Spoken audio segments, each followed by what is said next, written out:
We're in an end game for the second industrial revolution, a very torturous and very, very scary next 30 years. We now know the outer limits of how far we can globalize this world based on elite fossil fuels.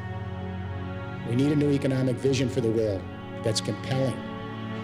We need a new economic game plan for the world that's deliverable, and shift us from geopolitics and ideological thinking to biosphere consciousness.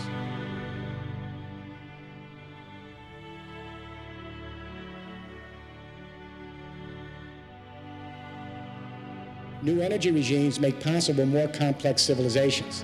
They change the energy flow. They bring more people together. They differentiate skills. They integrate people into larger economic and social units. It's when energy and communication revolutions come together that we change the human footprint. We change the economic paradigm. We even change consciousness.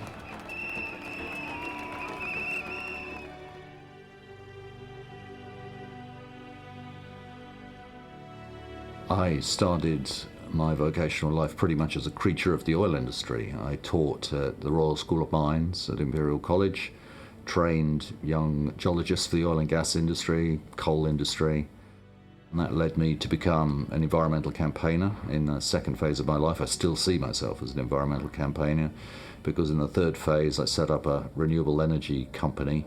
We're very bullish about being able to run the world entirely on renewable energy, and as time goes by, the more compelling our case becomes. I mean, especially when you look at countries like Germany, where Deutsche Bahn have targets and timetables, if you pardon the pun, for running the German railways entirely on renewables. If you take the full family of renewables, solar, wind, the marine technologies, the biomass, biofuel technologies, you mix and match so that you compensate for the weaknesses of each technology. Solar doesn't work at night and the rest of it. You can power the world this way. One of the things I've learned in my 12 years of being a nominally successful capitalist within the system is that we're not going to be able to evolve our way to this change. The institutional defense of the status quo by that nexus of big energy and conventional capital is so strong. It's going to have to be forced on them. And the way to do that is the kinds of social movements we're seeing, the community energy movement, the Occupy movement. This is Brixton Energy Solar One. Decentralized, cooperatively owned, community, renewable energy. The project started about 13 months ago, and it involved local members of the community who were really concerned about the way money worked and about peak oil and about social welfare. And they came together to try to figure out how they could work on a solar project, but also to facilitate community involvement. We have local community members who've invested their money into this project, and they know that there's more than just a financial return. They know that there's a social dividend as well. Whereas in the city, you have 90% of the global investment is tied to fossil fuels. The stock exchanges of the world are stuffed with companies who measure their assets in carbon, in coal, oil and gas. I mean, 30% of the FTSE 100 now measures its value in coal, oil and gas. This is decentralized, cooperatively owned, renewable energy, where the local people invest. They want a long-term return, which is going to help their community to develop. And that's why they all come together to do this. And it's very different from this global, centralized system in fossil fuels. Green Energy Neyland is a cooperatively owned energy company within the village of Neyland. The first site that we had was the school. It's perfectly south-facing, perfect pitch on the roof, and a very interested and active eco team at the school and headmistress. The way of working in our school is to listen to people. So we listened to one of our parents who told us we had a perfect roof for solar power. Our eco team, who are a group of children in the school who come up with initiatives to make us a greener school, listened to this parent and then came to me and basically said, we need PV on our roof, we have the perfect roof. We had all the right ingredients to make that project work. We held 2 public meetings in the village. In 3 weeks we'd raised £36,000, I think it was. All the benefits of the scheme go into the local community. So within the school gets a reduced energy bill because it gets the solar energy. This scheme went live with the higher tariffs, but obviously the cost of solar was higher.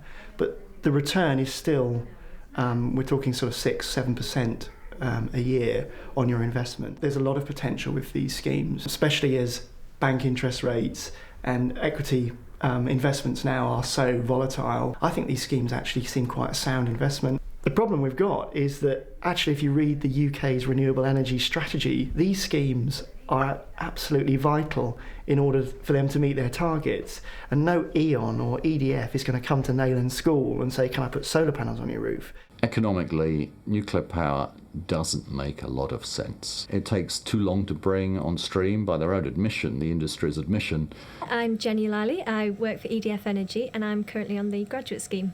The timescale for nuclear reactors to actually be commissioned and actually give out power is quite a long time. It could be like 10 to 12 years. We don't have 10 years to deal with some of our energy supply problems and our climate change problem. Currently there are 450 nuclear reactors in the world producing 6% of the energy need, and by 2050 this is expected to rise to 20%.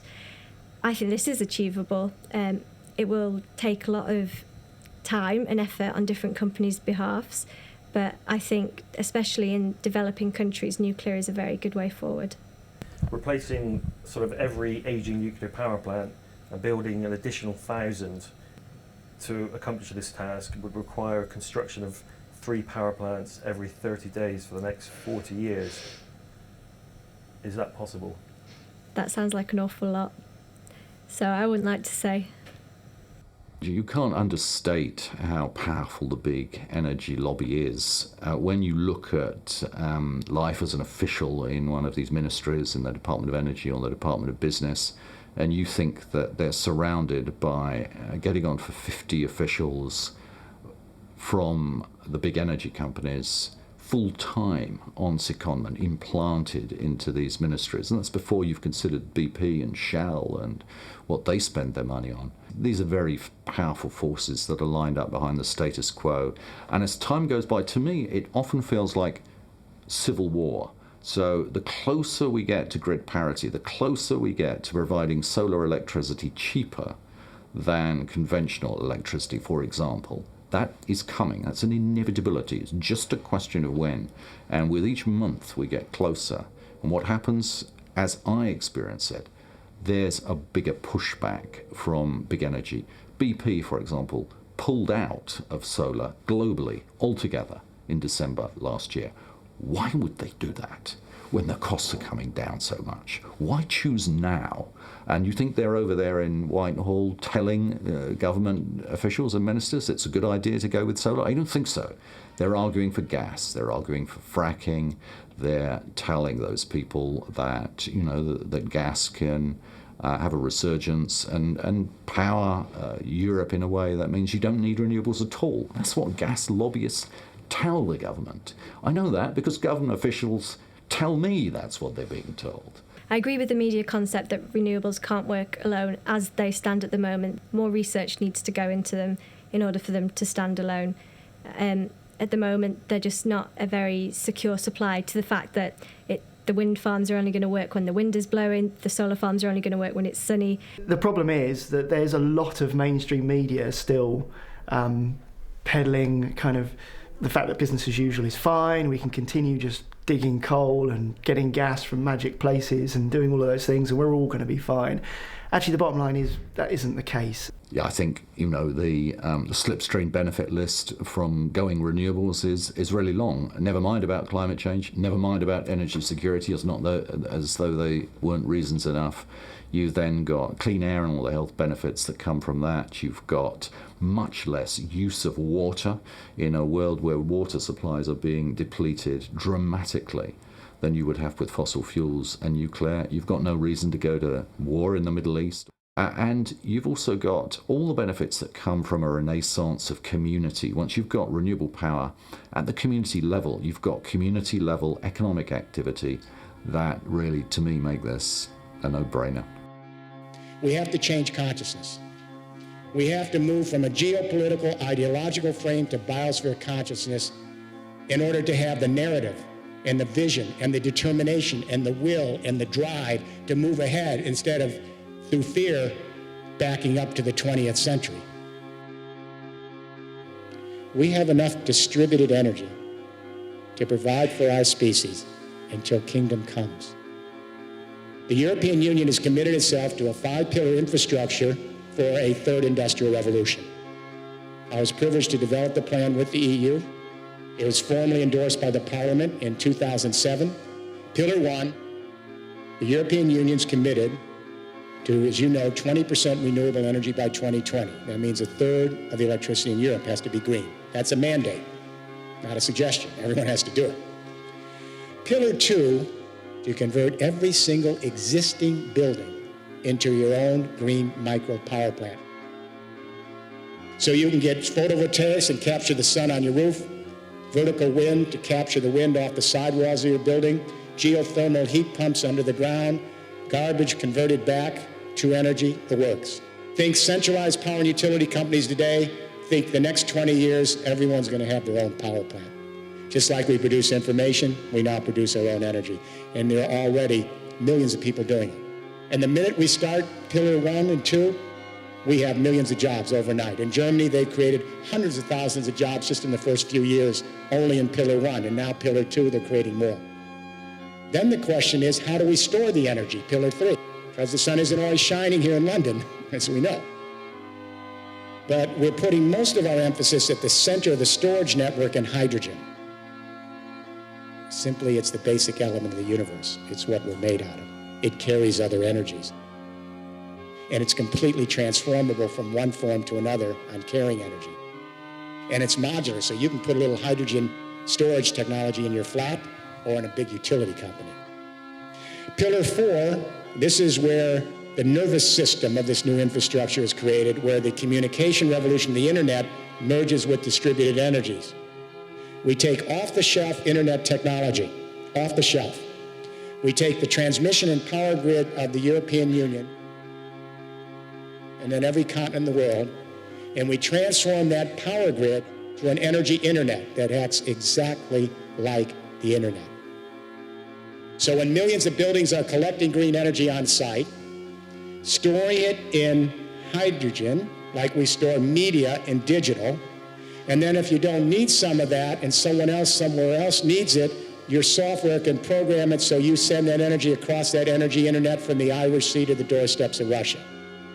Pillar 5, transport. Electric vehicles came out this year, hydrogen fuel cell cars, buses, and trucks in mass production in 2014. Daimler, GM, Toyota, it's already in production line. We'll be able to plug in our electric and fuel cell vehicles anywhere in the infrastructure and get green electricity from our buildings. Then wherever we travel, we can stop, connect back into the grid, and get electricity. Or let's say you're at home studying, and your car's sitting out there. Program the software on the computer, and if the electricity goes up on the grid, it'll click on your computer, and you'll sell your electricity back to everybody else. You make money while you're doing nothing. It's the synergies between the 5 pillars that create the infrastructure, the nervous system for a new paradigm. We've democratized the ability to share information at almost zero transaction cost around the world. That's dramatic. But it's only part 1 of the story. Part 2 is when that internet technology democratizes energy and makes it so cheap that we can share it collaboratively across continents like we share information online. Then we have a revolution. There are future generations of human beings and creatures not yet here. They deserve their moment in a flourishing planet. Our job is to make sure that they have that moment in the sun. One of the sad things about all this is that, I hope I'm wrong here, but I don't think we're going to win the arguments. I think we're just going to find out who's right. And that's the bad news. And the bad news is that I do think people like me who worry about peak oil are going to be proved right, and that there will be a massive third global energy crisis. Now, the good news, I think, is that when that happens, when we get that stress imposed upon us in society, when the arguments are over, as it were, as they were in the credit crunch, it became obvious at a certain point that the investment bankers and all those people in the incumbency had got their arguments catastrophically wrong. And we will have to mobilize energy technologies quickly, and that will discount nuclear power straight away, but we'll be talking about energy efficiency, we'll be talking about renewable energy technologies, and we'll be under pressure in the way that my parents' generation was under pressure in the run-up to the Second World War. And lo and behold, they amazed themselves at how quickly they could mobilize bombers and tanks and warships and all the rest of it. And I think that is how the drama is going to play out on our watch. Beyond that, there really is the scope for renaissance, and that's when we'll really be tested. And I'm very bullish about what clean energy technologies can do for energy and beyond for wider society when that day comes.